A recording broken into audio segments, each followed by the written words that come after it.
Assalamualaikum warahmatullahi wabarakatuh, and terima kasih banyak Waalaikumsalam. atas kesempatannya untuk, sebenarnya minder banget ini Prof diajakin untuk berdiskusi sama orang-orang yang saya lihat di sosial media yang saya anggap sebagai role model saya sendiri. And mohon maaf sebenarnya juga karena ala-alamu bercerita sama orang-orang kampung kok ala patah-patah bahasa Minang kini Prof. Jadi Masih mungkin bagus, kalau masih jale jadi ya luar biasa. Ya silakan. kalau saya baca campur pakai bahasa Inggris, mohon maaf ya. Boleh, silakan. Tolongan translatannya. Ya.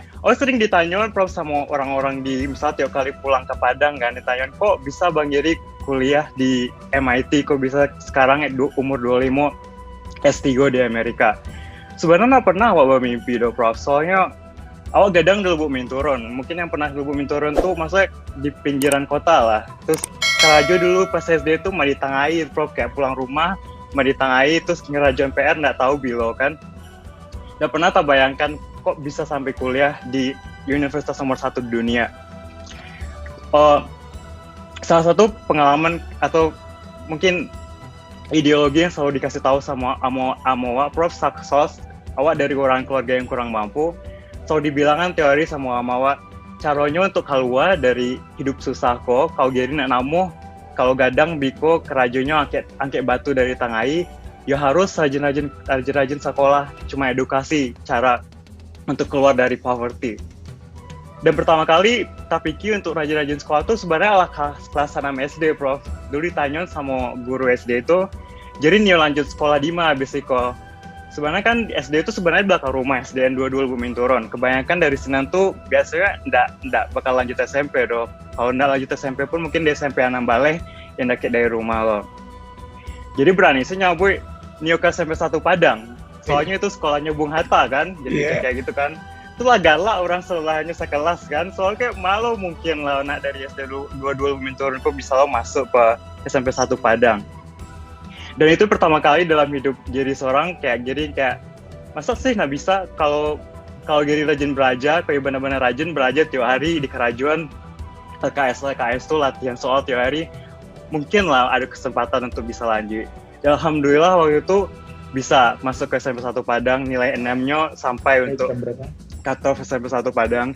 Dan di SMP 1 Padang dulu juga pas sebenarnya lu minder Prof, tiap kali ada yang nanya dulu, jadi dari mana aslinya dari Bumi Turun, nggak tahu ada yang orang tuh Bumi Turun di mana doh, kayak SDN 22 Bumi Turun tuh di mana tuh, nggak pernah lo tahu. Jadi tiap hari itu pasti minder, kayak nggak pernah ngaku kalau awak dari orang kampung Bumi Turun.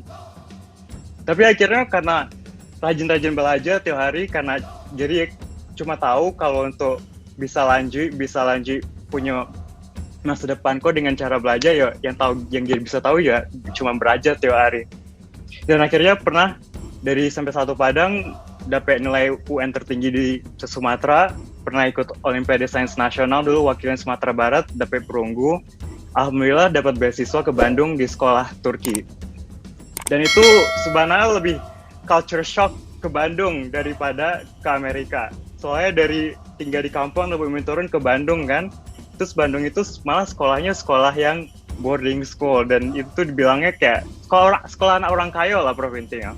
Kawan-kawan SMA itu sedolannya mau Balioto baru, Balionda baru, abis itu main kama gitu kan, kamol kama, terus kayak awak orang kampung nggak ngerti kayak gitu loh kan. Terus tanya ke diri seorang, sebenarnya kayak nggak sanang lo Prof waktu itu kesinan. So dulu ingin sebenarnya lanjut dari SMP 1 tuh inginnya masuk pesantren dulu Prof. Soalnya dulu awak cita-citanya masuk pesantren, itu nggak jadi karena nggak ada uang kan. Jadinya awak yang ingin lanjutin tuh masuk pesantren. Tapi karena takdirnya lah sampai di Bandung lo, ya udah awak tanya ke diri seorang, mangga jadi ke Bandung kok jauh-jauh. Dan itu tuh karena ingin dapat edukasi yang jauh lebih bagus daripada di Sumatera Barat. Ya itu jadi karena di sekolahnya itu lebih aktif untuk ikut Olimpiade, jadi ikut latihan Olimpiade, di training tiap tahun itu ada sekitar sebulan dan guru-gurunya juga lebih mendukung kalau kamu ingin ikut Olimpiade silahkan keluar kelas, belajar di perpustakaan, belajar buku yang mau dibaca sendiri.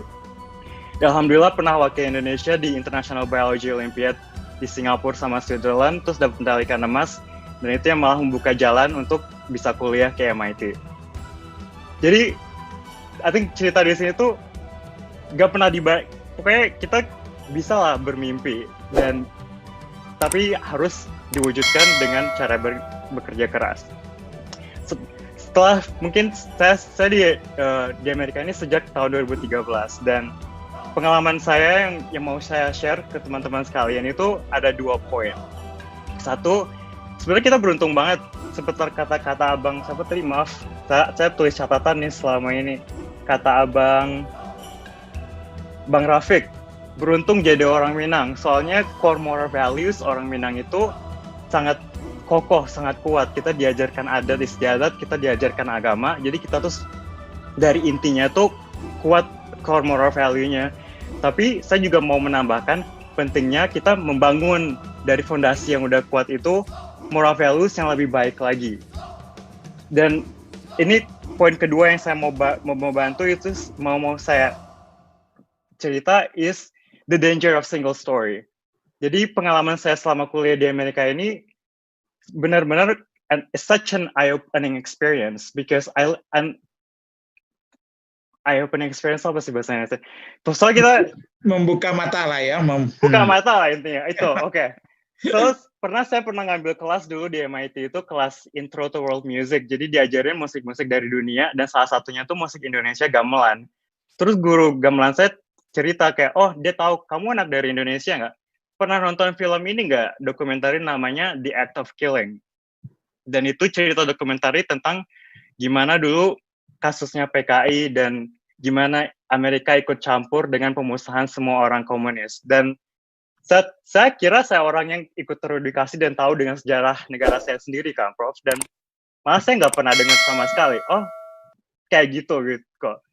Pernah di Indonesia itu ada sejarah berdarah yang banyak banget orang dibunuh karena dianggap orang komunis. Saya sendiri malah nggak tahu sama sekali. This is what exactly I want to tell you about. This is the danger of single story. Knowing a story from a single perspective and not knowing what is happening on the other side.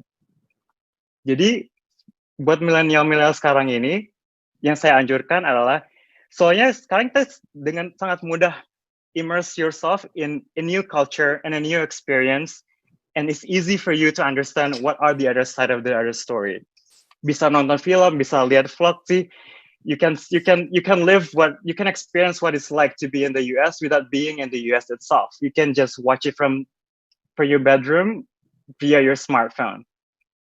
Jadi penting banget intinya kita jangan pernah mengambil cerita cuma dari satu perspektif. Harus cari tahu, baca lagi, mungkin nonton di YouTube atau nonton film gimana sisi dari cerita yang lain. Dan dengan itu kita bisa membangun a stronger core moral values. Oke. Saya mau mengakhiri dengan satu quote ini, Prof. Jadi selama saya di MIT itu motonya make the world a better place. Jadi sebagai engineer gitu kita harus membuat dunia itu yang lebih bagus lagi. Dan pas saya lulus itu pembicaranya itu Tim Cook, CEO-nya Apple yang bikin iPhone. Dan dia mengatakan satu kalimat ini yang melekat ke diri saya sendiri. Measure impact in humanity, not in the likes, but the lives you touch and the people you serve. Jadi measure your impact in the world. Jadi bukan dari likes Instagram, bukan dari influencer, bukan dari berapa YouTube views-nya, tapi dari berapa jumlah orang yang kamu bantu, yang kamu inspirasi, dan yang kamu touch. And sebagai saya sendiri, saya juga mikir, kok kamu bisa sejauh ini kuliah di Amerika, apa sih tujuan hidup dari kamu kan? Gak mungkin kamu gak balik ke Indonesia, dan apa yang bisa kamu bantu ke Indonesia? Dan sebagai saya sendiri, karena saya scientist, saya ingin memajukan bioteknologinya Indonesia. Dan itu salah satu motivasi terbesar saya ingin saya melanjutkan studi saya ke PhD.